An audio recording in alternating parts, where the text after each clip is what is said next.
The Adventures of Sherlock Holmes by Sir Arthur Conan Doyle. The Adventure of the Beryl Coronet.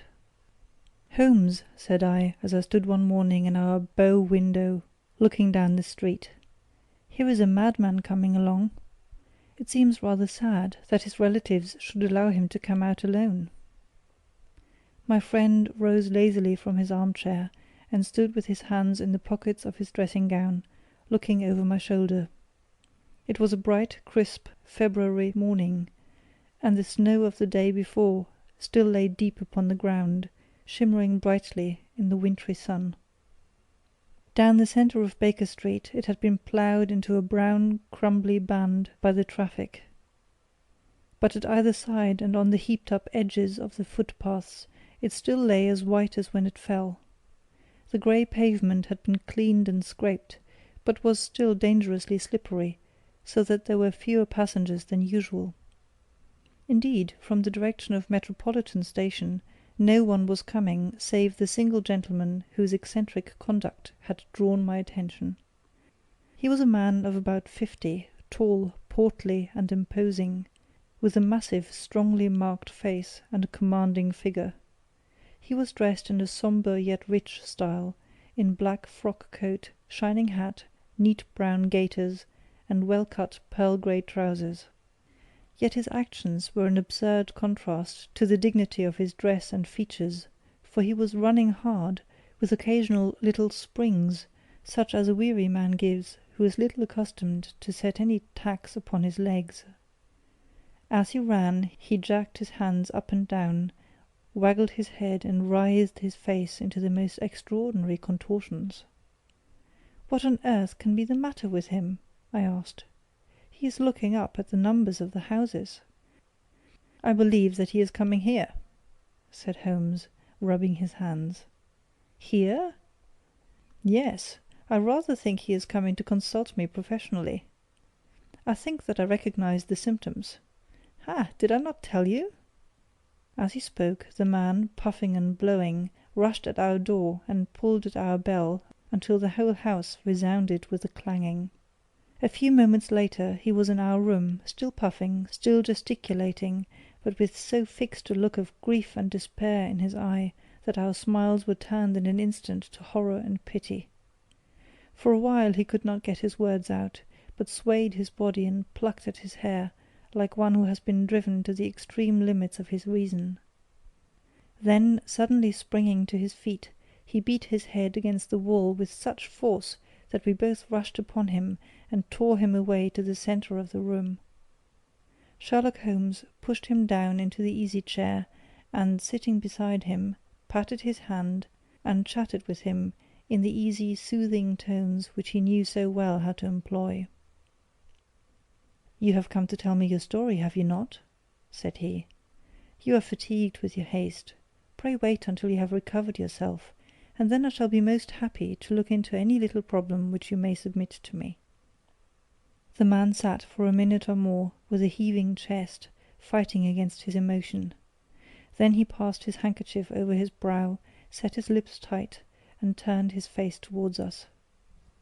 "No doubt you think me mad," said he. "I see that you have had some great trouble," responded Holmes. "God knows I have. A trouble which is enough to unseat my reason, so sudden and so terrible is it. Public disgrace I might have faced, although I am a man whose character has never yet borne a stain. Private affliction also is the lot of every man, but the two coming together, and in so frightful a form, have been enough to shake my very soul. Besides, it is not I alone. The very noblest in the land may suffer, unless some way be found out of this horrible affair." "Pray compose yourself, sir," said Holmes, "and let me have a clear account of who you are and what it is that has befallen you." "My name," answered our visitor, "is probably familiar to your ears. I am Alexander Holder, of the bank firm of Holder and Stevenson, of Threadneedle Street." The name was indeed well known to us as belonging to the senior partner in the second largest private banking concern in the City of London. What could have happened, then, to bring one of the foremost citizens of London to this most pitiable pass? We waited, all curiosity, until with another effort he braced himself to tell his story. "I feel that time is of value," said he. "That is why I hastened here when the police inspector suggested that I should secure your cooperation. I came to Baker Street by the Underground and hurried from here on foot, for the cabs go slowly through this snow. That is why I was so out of breath, for I am a man who takes very little exercise. I feel better now, and will put the facts before you as shortly and yet as clearly as I can. It is of course well known to you that in a successful banking business as much depends upon our being able to find remunerative investments for our funds as upon our increasing our connection and the number of our depositors. One of our most lucrative means of laying out money is in the shape of loans, where the security is unimpeachable. We have done a good deal in this direction during the last few years, and there are many noble families to whom we have advanced large sums upon the security of their pictures, libraries, or plate. Yesterday morning I was seated in my office at the bank when a card was brought to me by one of the clerks. I started when I saw the name, for it was that of none other than— well, perhaps even to you I had better say no more than that it was a name which is a household word all over the earth, one of the highest, noblest, most exalted names in England. I was overwhelmed by the honour, and attempted, when he entered, to say so, but he plunged at once into business, with the air of a man who wishes to hurry quickly through a disagreeable task. "Mr. Holder," said he, "I have been informed that you are in the habit of advancing money." "The firm does so when the security is good," I answered. "It is absolutely essential to me," said he, "that I should have £50,000 at once. I could, of course, borrow so trifling a sum 10 times over from my friends, but I much prefer to make it a matter of business and so carry out that business myself. In my position you can readily understand that it is unwise to place one's self under obligations." "For how long, may I ask, do you want this sum?" I asked. "Next Monday I have a large sum due to me, and I shall then most certainly repay what you advance, with whatever interest you think is right to charge. But it is very essential to me that the money should be paid at once." "I should be happy to advance it without further parley from my own private purse," said I, "were it not that the strain would be rather more than I could bear. If, on the other hand, I am to do it in the name of the firm, then in justice to my partner I must insist that, even in your case, every businesslike precaution should be taken." "I should much prefer to have it so," said he, raising up a square, black morocco case which he had laid beside his chair. "You have doubtless heard of the Beryl Coronet." "One of the most precious public possessions of the empire," said I. "Precisely." He opened the case, and there, embedded in soft flesh-coloured velvet, lay the magnificent piece of jewellery which he had named. "There are 39 enormous barrels," said he, "and the price of the gold chasing is incalculable. The lowest estimate would put the worth of the coronet at double the sum which I have asked. I am prepared to leave it with you as my security." I took the precious case into my hands, and looked in some perplexity from it to my illustrious client. "You doubt its value?" he asked. "Not at all. I only doubt the propriety of my leaving it. You may set your mind at rest about that. I should not dream of doing so, were it not absolutely certain that I should be able in 4 days to reclaim it. It is a pure matter of form. Is the security sufficient? Ample. You understand, Mr. Holder, that I am giving you a strong proof of the confidence which I have in you, founded upon all that I have heard of you. I rely upon you not only to be discreet and to refrain from all gossip upon the matter, but, above all, to preserve this coronet with every possible precaution, because I need not say that a great public scandal would be caused if any harm were to befall it. Any injury to it would be almost as serious as its complete loss, for there are no Beryls in the world to match these, and it would be impossible to replace them.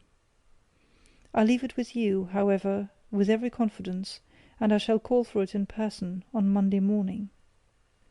Seeing that my client was anxious to leave, I said no more, but, calling for my cashier, I ordered him to pay over 50 £1,000 notes.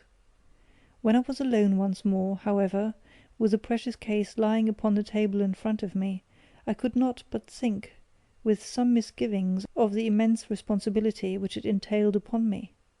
There could be no doubt that, as it was a national possession, a horrible scandal would ensue if any misfortune should occur to it. I already regretted having ever consented to take charge of it. However, it was too late to alter the matter now, so I locked it up in my private safe, and turned once more to my work. When evening came, I felt that it would be an imprudence to leave so precious a thing in the office behind me. Bankers' safes had been forced before now, and why should not mine be? If so, how terrible would be the position in which I should find myself! I determined, therefore, that for the next few days I would always carry the case backward and forward with me, so that it might never be really out of my reach. With this intention, I called a cab and drove out to my house at Streatham, carrying the jewel with me. I did not breathe freely until I had taken it upstairs and locked it in the bureau of my dressing-room. And now a word as to my household, Mr. Holmes, for I wish you to thoroughly understand the situation. My groom and my page sleep out of the house, and may be set aside altogether. I have 3 maidservants, who have been with me a number of years, and whose absolute reliability is quite above suspicion. Another, Lucy Parr, the second waiting maid, has only been in my service a few months. She came with an excellent character, however, and has always given me satisfaction. She is a very pretty girl, and has attracted admirers who have occasionally hung about the place. That is the only drawback which we have found to her, but we believe her to be a thoroughly good girl in every way. So much for the servants. My family itself is so small that it will not take me long to describe it. I am a widower, and I have an only son, Arthur. He has been a disappointment to me, Mr. Holmes, a grievous disappointment. I have no doubt that I am myself to blame. People tell me that I have spoiled him. Very likely I have. When my dear wife died, I felt that he was all I had to love. I could not bear to see the smile fade even for a moment from his face. I have never denied him a wish. Perhaps it would have been better for both of us, had I been sterner, but I meant it for the best. It was naturally my intention that he should succeed me in my business, but he was not of a business turn. He was wild, wayward, and, to speak the truth, I could not trust him in the handling of large sums of money. When he was young, he became a member of an aristocratic club, and there, having charming manners, he was soon the intimate of a number of men with long purses and expensive habits. He learned to play heavily at cards, and to squander money on the turf, until he had again and again to come to me, and implore me to give him an advance upon his allowance, that he might settle his debts of honour. He tried more than once to break away from the dangerous company which he was keeping, but each time the influence of his friend, Sir George Burnwell, was enough to draw him back again. And indeed I could not wonder that such a man as Sir George Burnwell should gain an influence over him, for he has frequently brought him to my house, and I have found myself that I could hardly resist the fascination of his manner. He is older than Arthur, a man of the world to his finger-tips, one who had been everywhere, seen everything, a brilliant talker, and a man of great personal beauty. Yet when I think of him in cold blood, far away from the glamour of his presence, I am convinced from his cynical speech, and the look which I may have caught in his eyes, that he is one who should be deeply distrusted. So I think, and so too thinks my little Mary, who has a woman's quick insight into character. And now there is only she to be described. She is my niece, but when my brother died 5 years ago, and left her alone in the world, I adopted her, and have looked upon her ever since as my daughter. She is a sunbeam in my house, sweet, loving, beautiful, a wonderful manager and housekeeper, yet as tender and quiet and gentle as a woman could be. She is my right hand. I do not know what I could do without her. In only one matter has she ever gone against my wishes. Twice my boy has asked her to marry him, for he loves her devotedly, but each time she has refused him. I think that if anyone could have drawn him into the right path, it would have been she, and that his marriage might have changed his whole life. But now, alas, it is too late, forever too late. Now, Mr. Holmes, you know the people who live under my roof, and I shall continue with my miserable story. When we were taking coffee in the drawing-room that night after dinner, I told Arthur and Mary my experience, and of the precious treasure which we had under our roof, suppressing only the name of my client. Lucy Parr, who had brought in the coffee, had, I am sure, left the room, but I cannot swear that the door was closed. Mary and Arthur were much interested, and wished to see the famous coronet, but I thought it better not to disturb it. "Where have you put it?" asked Arthur. "In my own bureau." "Well, I hope to goodness the house won't be burgled during the night," said he. "It is locked up," I answered. "Oh, any old key will fit that bureau. When I was a youngster I have opened it myself with the key of the box-room cupboard." He often had a wild way of talking, so that I thought little of what he said. He followed me to my room, however, that night with a very grave face. "Look here, Dad," said he with his eyes cast down, "can you let me have £200? "No, I cannot," I answered sharply. "I have been far too generous with you in money matters." "You have been very kind," said he, "but I must have this money, or else I can never show my face inside the club again." "And a very good thing too," I cried. "Yes, but you would not have me leave it a dishonoured man," said he. "I could not bear the disgrace. I must raise the money in some way, and if you will not let me have it, then I must try other means." I was very angry, for this was the third demand during the month. "You shall not have a farthing from me," I cried, on which he bowed and left the room without another word. When he was gone I unlocked my bureau, made sure that my treasure was safe, and locked it again. Then I started to go round the house to see that all was secure, a duty which I normally leave to Mary, but which I thought it well to perform myself that night. As I came down the stairs I saw Mary herself at the side window of the hall, which she closed and fastened as I approached. "Tell me, Dad," she said, looking, I thought, a little disturbed, "did you give Lucy, the maid, leave to go out tonight?" "Certainly not. She came in just now by the back door. I have no doubt that she has only been to the side gate to see someone, but I think that it is hardly safe, and should be stopped. You must speak to her in the morning, or I will if you prefer it. Are you sure that everything is fastened?" "Quite sure, Dad." "Then good night." I kissed her and went up to my bedroom again, where I was soon asleep. I am endeavouring to tell you everything, Mr. Holmes, which may have any bearing upon the case, but I beg that you will question me upon any point which I do not make clear. "On the contrary, your statement is singularly lucid. I come to a part of my story now which I should wish to be particularly so.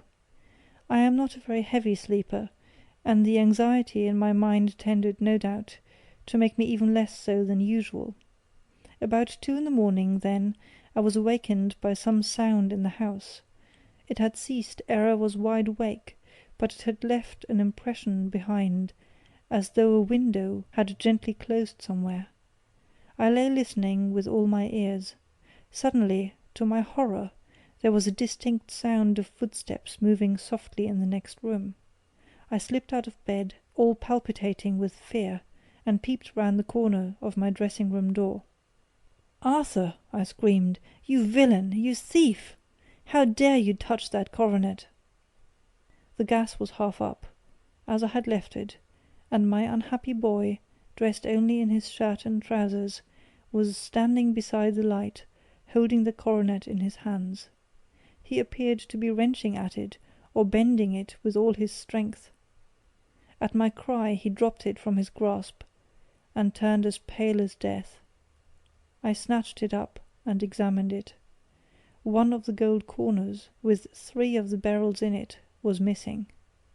"You blackguard!" I shouted, beside me with rage. "You have destroyed it! You have dishonoured me forever! Where are the jewels which you have stolen?" "Stolen!" he cried. "Yes, thief!" I roared, shaking him by the shoulder. "There are none missing. There cannot be any missing," said he. "There are 3 missing, and you know where they are. Must I call you a liar as well as a thief? Did I not see you trying to tear off another piece?" "You have called me names enough," said he. "I will not stand it any longer. I shall not say another word about this business, since you have chosen to insult me. I will leave your house in the morning, and make my own way in the world." "You shall leave it in the hands of the police!" I cried, half mad with grief and rage. "I shall have this matter probed to the bottom." "You shall learn nothing from me," said he with a passion such as I should not have thought was in his nature. "If you choose to call the police, let the police find what they can." By this time the whole house was astir, for I had raised my voice in my anger. Mary was the first to rush into my room, and at the sight of the coronet and of Arthur's face, she read the whole story and with a scream fell down senseless on the ground. I sent the housemaid for the police, and put the investigation into their hands at once. When the inspector and a constable entered the house, Arthur, who had stood sullenly with his arms folded, asked me whether it was my intention to charge him with theft. I answered that it had ceased to be a private matter, but had become a public one, since the ruined coronet was national property. I was determined that the law should have its way in everything.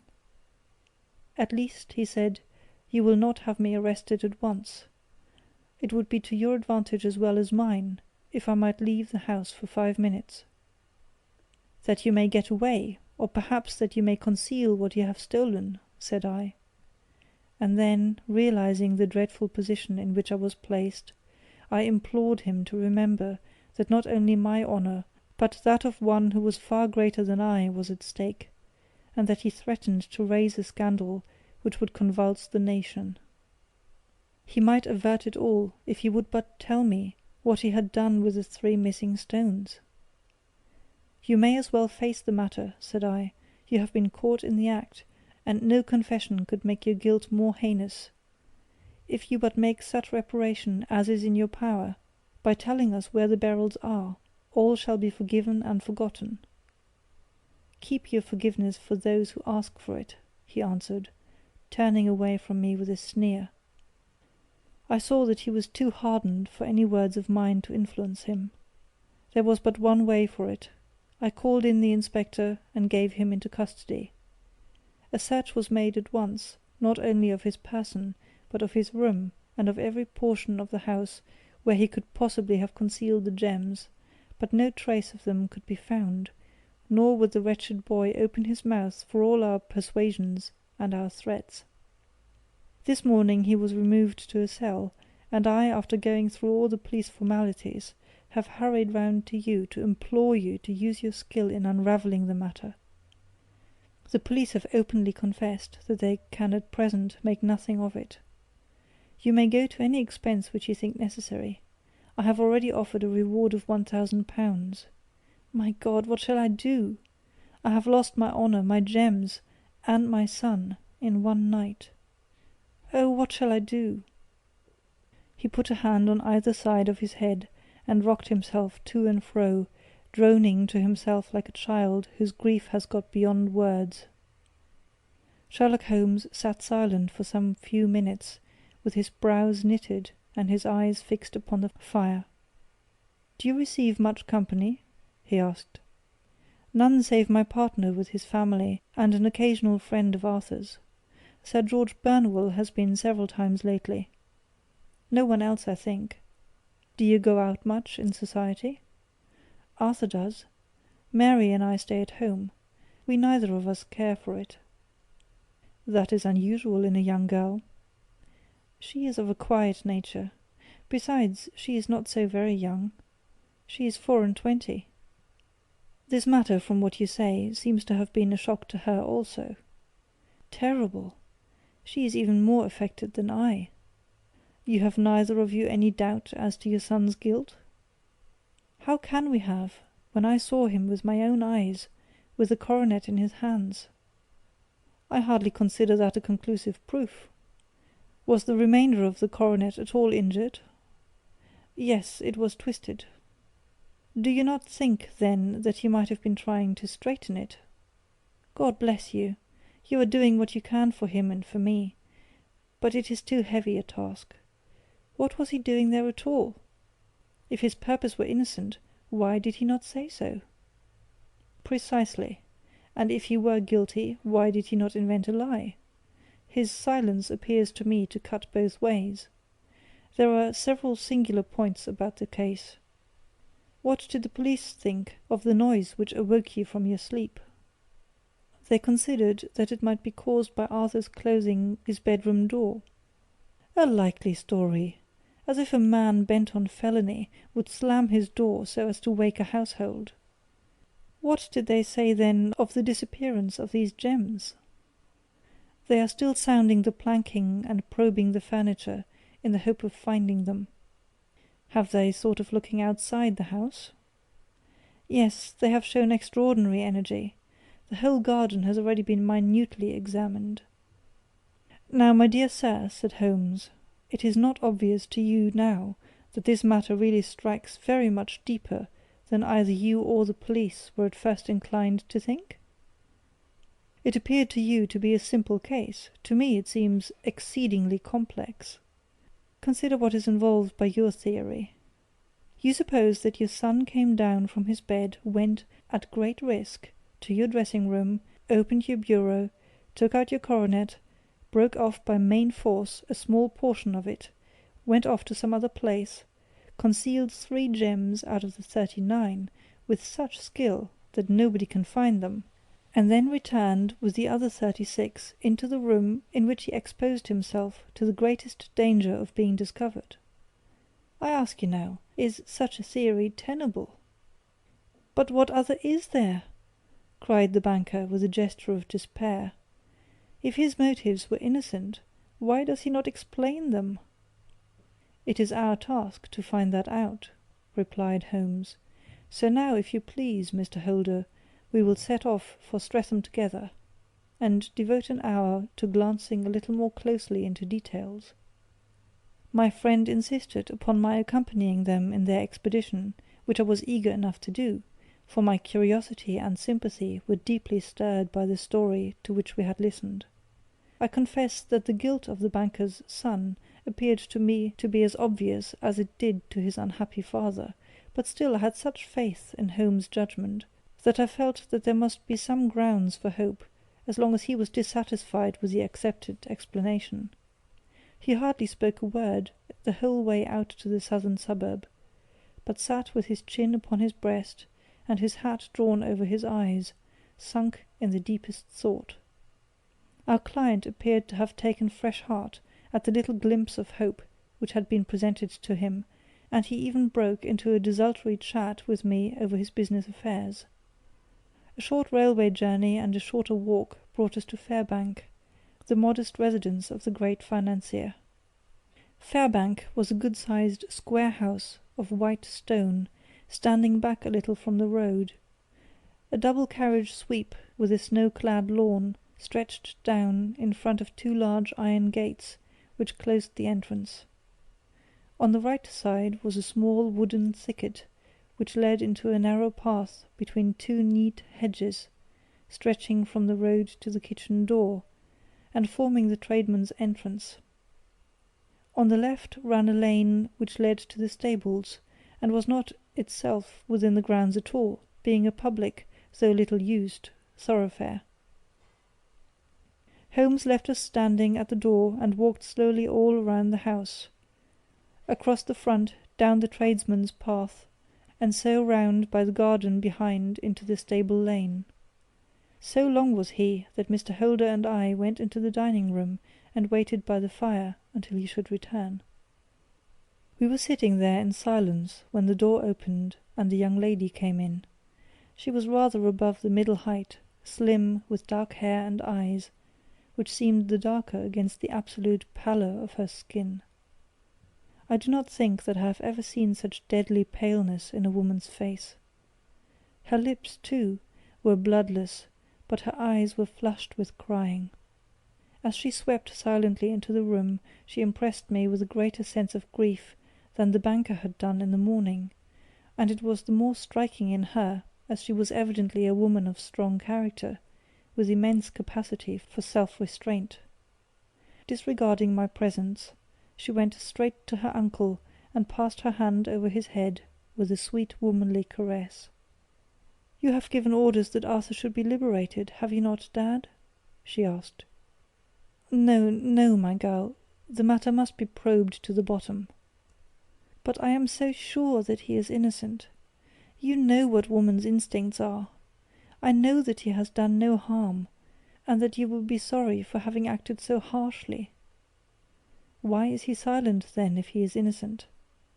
"Who knows? Perhaps because he was so angry that you should suspect him." "How could I help suspecting him, when I actually saw him with the coronet in his hand?" "Oh, but he had only picked it up to look at it. Oh, do take my word for it that he is innocent. Let the matter drop and say no more. It is so dreadful to think of our dear Arthur in prison." "I shall never let it drop until the gems are found. Never, Mary. Your affection for Arthur blinds you as to the awful consequences to me. Far from hushing the thing up, I have brought a gentleman down from London to inquire more deeply into it." "This gentleman?" she asked, facing round to me. "No, his friend. He wished us to leave him alone. He is round in the stable lane now." "The stable lane?" She raised her dark eyebrows. "What can he hope to find there? Ah, this, I suppose, is he. I trust, sir, that you will succeed in proving, what I feel sure is the truth, that my cousin Arthur is innocent of his crime." "I fully share your opinion, and I trust, with you, that we may prove it," returned Holmes, going back to the mat to knock the snow from his shoes. "I believe I have the honour of addressing Miss Mary Holder. May I ask you a question or two?" "Pray do, sir, if it may help to clear this horrible affair up." "You heard nothing yourself last night?" "Nothing, until my uncle here began to speak loudly. I heard that, and I came down." "You shut up the windows and doors the night before. Did you fasten all the windows?" "Yes." "Were they all fastened this morning?" "Yes." "You have a maid who has a sweetheart. I think that you remarked to your uncle last night that you had been out to see him?" "Yes, and she was the girl who waited in the drawing-room, and who may have heard uncle's remarks about the coronet." "I see. You infer that she may have gone out to tell her sweetheart, and that the two may have planned the robbery." "But what is the good of all these vague theories?" cried the banker impatiently, "when I have told you that I saw Arthur with the coronet in his hands?" "Wait a little, Mr. Holder. We must come back to that. About this girl, Miss Holder. You saw her return by the kitchen door, I presume?" "Yes, when I went to see if the door was fastened for the night, I met her slipping in. I saw the man too, in the gloom." "Do you know him?" "Oh, yes. He is the greengrocer who brings our vegetables round. His name is Francis Prosper." "He stood," said Holmes, "to the left of the door, that is to say, farther up the path than is necessary to reach the door?" "Yes, he did." "And he is a man with a wooden leg?" Something like fear sprang up in the lady's expressive black eyes. "Why, you are like a magician," said she. "How do you know that?" She smiled, but there was no answering smile in Holmes's thin, eager face. "I should be very glad now to go upstairs," said he. "I shall probably wish to go over to the outside of the house again. Perhaps I had better take a look at the lower windows before I go up."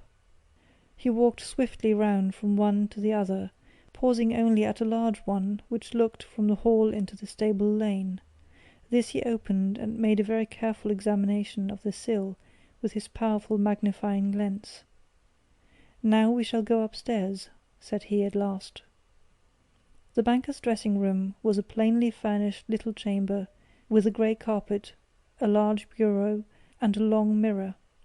Holmes went to the bureau first, and looked hard at the lock. "Which key was used to open it?" he asked. "That which my son himself indicated, that of the cupboard of the lumber room." "Have you it here?" "That is it on the dressing-table." Sherlock Holmes took it up and opened the bureau. "It is a noiseless lock," said he. "It is no wonder that it did not wake you. This case, I presume, contains the coronet. We must have a look at it." He opened the case, and taking out the diadem, he laid it upon the table. It was a magnificent specimen of the jeweller's art, and the 36 stones were the finest that I have ever seen. At one side of the coronet was a cracked edge, where a corner holding 3 gems had been torn away.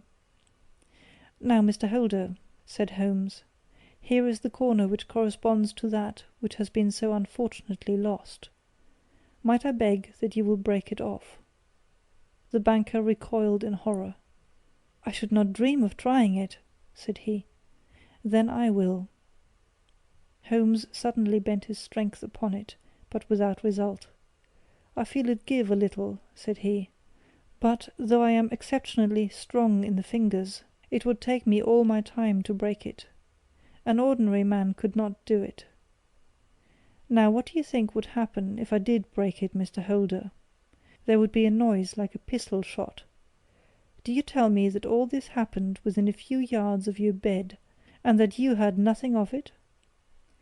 I do not know what to think. It is all dark to me. But perhaps it may grow lighter as we go. What do you think, Miss Holder?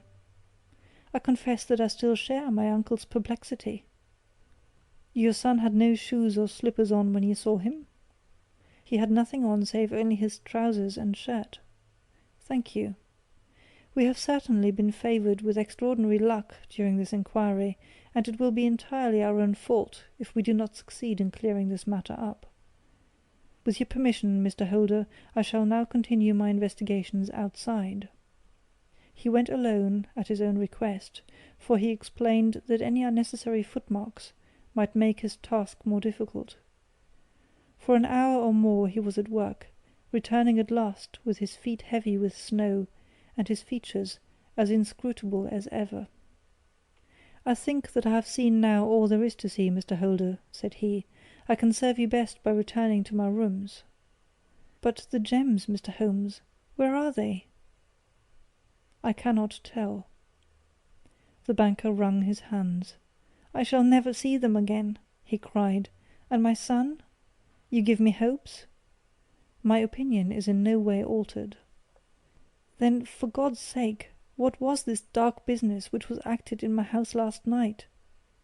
"If you can call upon me at my Baker Street rooms tomorrow morning between 9 and 10, I shall be happy to do what I can to make it clearer. I understand that you give me carte blanche to act for you, provided only that I get back the gems, and that you place no limit on the sum I may draw." "I would give my fortune to have them back." "Very good. I shall look into the matter between this and then. Good-bye. It is just possible that I may have to come over here again before evening." It was obvious to me that my companion's mind was now made up about the case, although what his conclusions were was no more than I could even dimly imagine.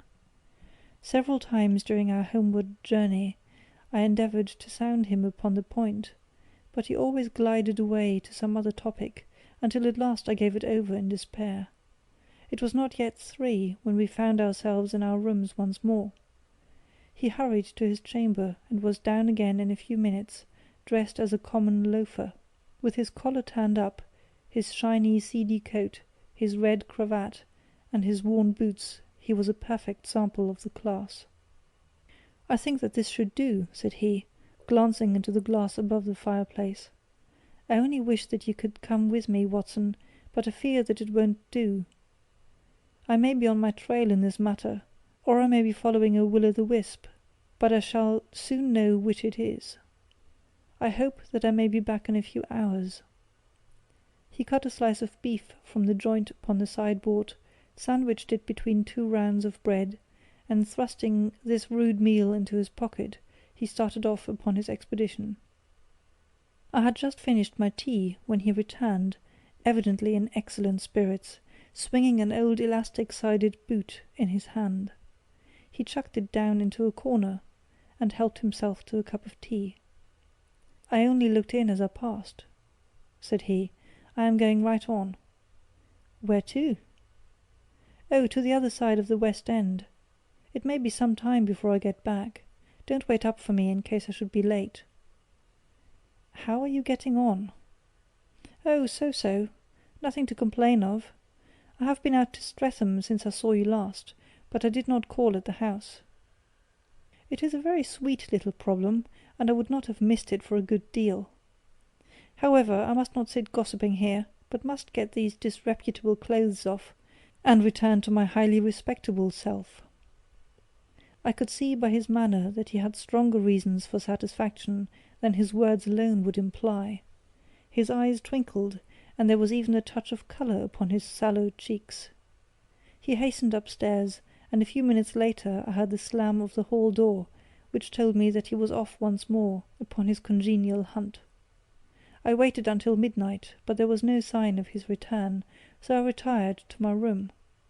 It was no uncommon thing for him to be away for days and nights on end when he was hot upon a scent, so that his lateness caused me no surprise. I do not know at what hour he came in, but when I came down to breakfast in the morning, there he was with a cup of coffee in one hand and the paper in the other, as fresh and trim as possible. "You will excuse my beginning without you, Watson," said he, "but you remember that our client has rather an early appointment this morning." "Why, it is after 9 now," I answered. "I should not be surprised if that were he. I thought I heard a ring." It was indeed our friend the financier. I was shocked by the change which had come over him, for his face, which was naturally of a broad and massive mould, was now pinched and fallen in, while his hair seemed to me at least a shade whiter. He entered with a weariness and lethargy which was even more painful than his violence of the morning before, and he dropped heavily into the armchair which I pushed forward for him. "I do not know what I have done to be so severely tried," said he. "Only 2 days ago I was a happy and prosperous man, without a care in the world. Now I am left to a lonely and dishonoured age. One sorrow comes close upon the heels of another. My niece Mary has deserted me." "Deserted you?" "Yes. Her bed this morning had not been slept in, her room was empty, and a note for me lay upon the hall table. I had said to her last night, in sorrow and not in anger, that if she had married my boy all might have been well with him. Perhaps it was thoughtless of me to say so. It is to that remark that she refers in this note. My dearest uncle, I feel that I have brought trouble upon you, and that if I had acted differently, this terrible misfortune might never have occurred. I cannot, with this thought in my mind, ever again be happy under your roof, and I feel that I must leave you forever. Do not worry about my future, for that is provided for, and above all do not search for me, for it will be fruitless labour and an ill service to me. In life or in death, I am ever your loving Mary. What could she mean by that note, Mr. Holmes? Do you think it points to suicide? No, nothing of the kind. It is perhaps the best possible solution. I trust, Mr. Holder, that you are nearing the end of your troubles. Ha! You say so. You have heard something, Mr. Holmes, you have learned something. Where are the gems? You would not think £1,000 apiece an excessive sum for them? I would pay 10. That would be unnecessary. 3,000 will cover the matter. And there is a little reward, I fancy. Have you your cheque-book? Here is a pen. Better make it out for £4,000. With a dazed face, the banker made out the required cheque. Holmes walked over to his desk, took out a little triangular piece of gold with 3 gems in it, and threw it down upon the table. With a shriek of joy, our client clutched it up. "You have it!" he gasped. "I am saved! I am saved!" The reaction of joy was as passionate as his grief had been, and he hugged his recovered gems to his bosom. "There is one other thing you owe, Mr. Holder," said Sherlock Holmes rather sternly. "Oh!" He caught up a pen. "Name the sum, and I will pay it." "No, the debt is not to me.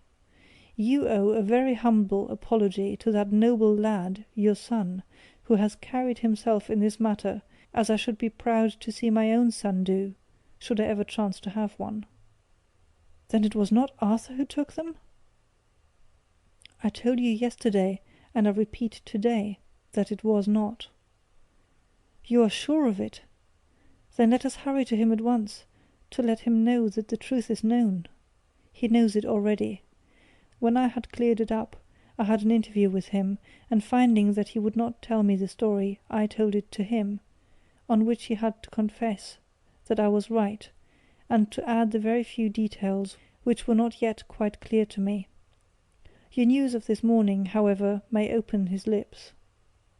For heaven's sake, tell me then, what is this extraordinary mystery?" "I will do so, and I will show you the steps by which I reached it. And let me say to you first, that which it is hardest for me to say and for you to hear. There has been an understanding between Sir George Burnwell and your niece Mary. They have now fled together." "My Mary? Impossible." "It is unfortunately more than possible, it is certain. Neither you nor your son knew the true character of this man when you admitted him into your family circle. He is one of the most dangerous men in England, a ruined gambler, an absolutely desperate villain, a man without heart or conscience. Your niece knew nothing of such men. When he breathed his vows to her, as he had done to 100 before her, she flattered herself that she alone had touched his heart.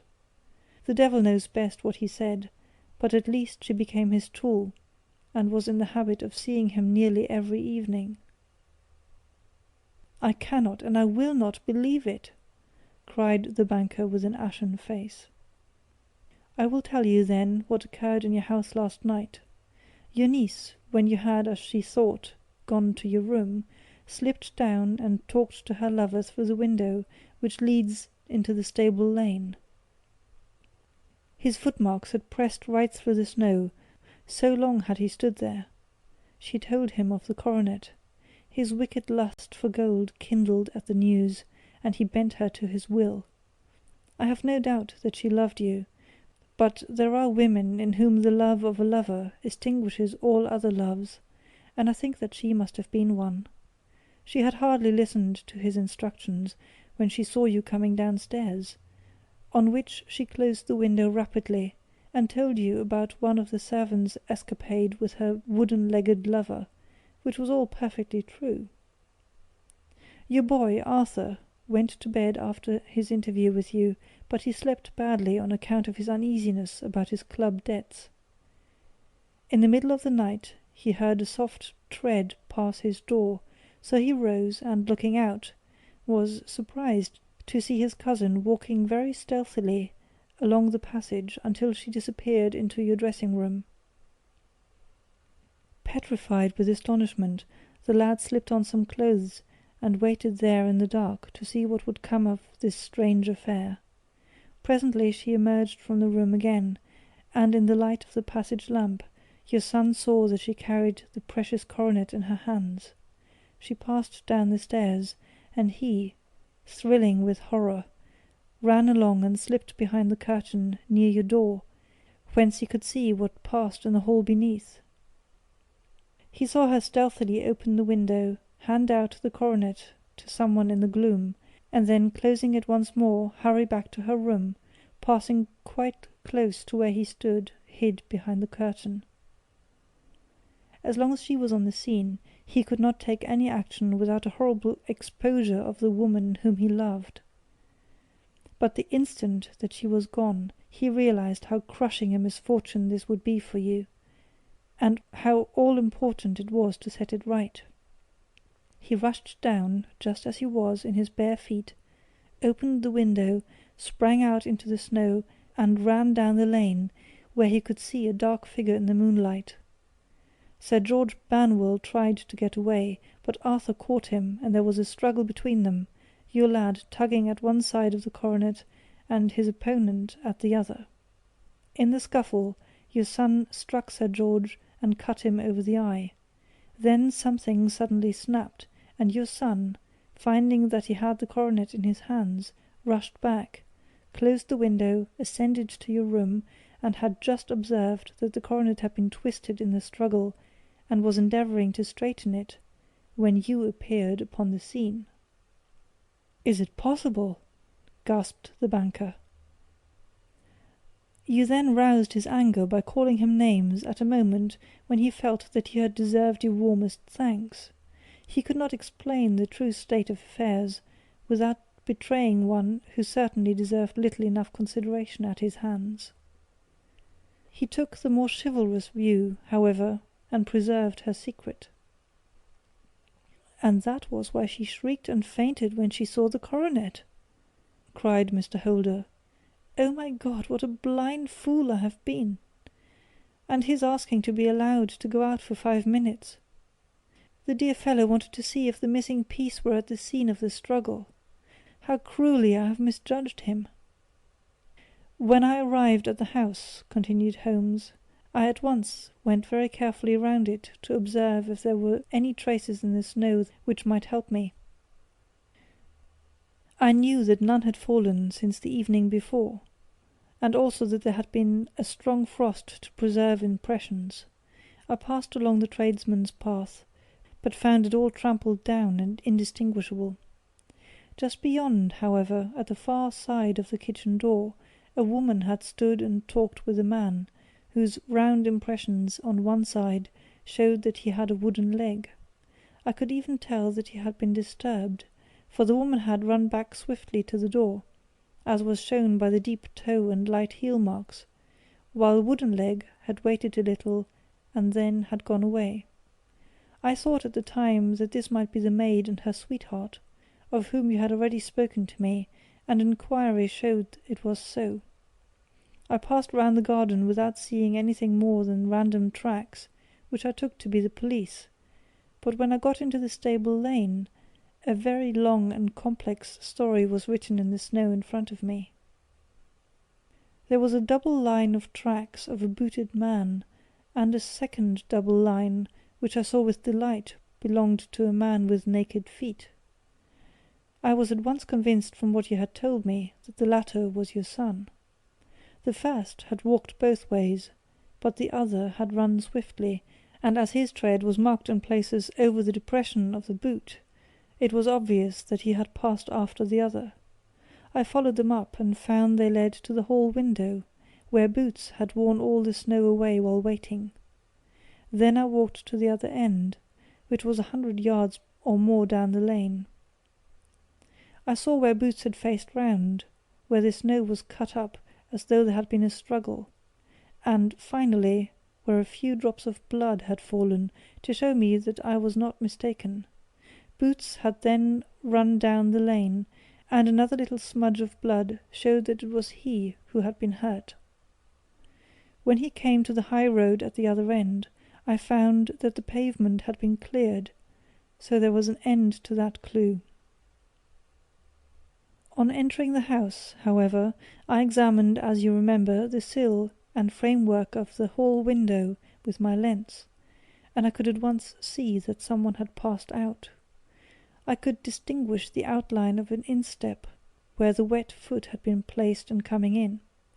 I was then beginning to be able to form an opinion as to what had occurred. A man had waited outside the window, someone had brought the gems, the deed had been overseen by your son, he had pursued the thief, had struggled with him, they had each tugged at the coronet, their united strength causing injuries which neither alone could have effected. He had returned with the prize, but had left a fragment in the grasp of his opponent. So far I was clear. The question now was, who was the man, and who was it brought him the coronet? It is an old maxim of mine, that when you have excluded the impossible, whatever remains, however improbable, must be the truth. Now I knew that it was not you who had brought it down, so there only remained your niece and the maids. And if it were the maids, why should your son allow himself to be accused in their place? There could be no possible reason. As he loved his cousin, however, there was an excellent explanation why he should retain her secret, the more so as the secret was a disgraceful one. When I remembered that you had seen her at that window, and how she had fainted on seeing the coronet again, my conjecture became a certainty. And who could it be who was her confederate? A lover, evidently, for who else could outweigh the love and gratitude which she must feel for you? I knew that you went out little, and that your circle of friends was a very limited one. But among them was Sir George Burnwell. I had heard of him before as a man of evil reputation among women. It must have been he who wore those boots and retained the missing gems. Even though he knew that Arthur had discovered him, he might still flatter himself that he was safe, for the lad could not say a word without compromising his own family. Well, your own good sense will suggest what measures I took next. I went in the shape of a loafer to Sir George's house, managed to pick up an acquaintance with his valet, learned that his master had cut his head the night before, and finally, at the expense of 6 shillings, made all sure by buying a pair of his cast-off shoes. With these I journeyed down to Streatham, and saw that they exactly fitted the tracks. "I saw an ill-dressed vagabond on the lane yesterday evening," said Mr. Holder. "Precisely, it was I. I found that I had my man, so I came home and changed my clothes. It was a delicate part which I had to play then, for I saw that prosecution must be avoided to avert scandal, and I knew that so astute a villain would see that our hands were tied in the matter. I went and saw him. At first, of course, he denied everything. But when I gave him every particular that had occurred, he tried to bluster, and took down a life-preserver from the wall. I knew my man, however, and I clapped a pistol to his head before he could strike. Then he became a little more reasonable. I told him that we would give him a price for the stones he held, £1,000 apiece. That brought out the first signs of grief that he had shown. 'Why, dash it all,' said he, 'I've let them go at 600 for the 3. I soon managed to get the address of the receiver who had them, on promising him that there would be no prosecution. Off I set to him, and after much chaffering, I got our stones at £1,000 apiece. Then I looked in upon your son, told him that all was right, and eventually got to my bed at about 2 o'clock, after what I may call a really hard day's work. A day which has saved England from a great public scandal,' said the banker, rising. 'Sir, I cannot find words to thank you, but you shall not find me ungrateful for what you have done. Your skill has indeed exceeded all that I have heard of. And now I must fly to my dear boy to apologize to him for the wrong which I have done him. As to what you tell me of poor Mary, it goes to my very heart. Not even your skill can inform me where she is now.' 'I think that we may safely say,' returned Holmes, 'that she is wherever Sir George Burnwell is. It is equally certain, too, that whatever her sins are, they will soon receive a more than sufficient punishment. End of The Beryl Coronet.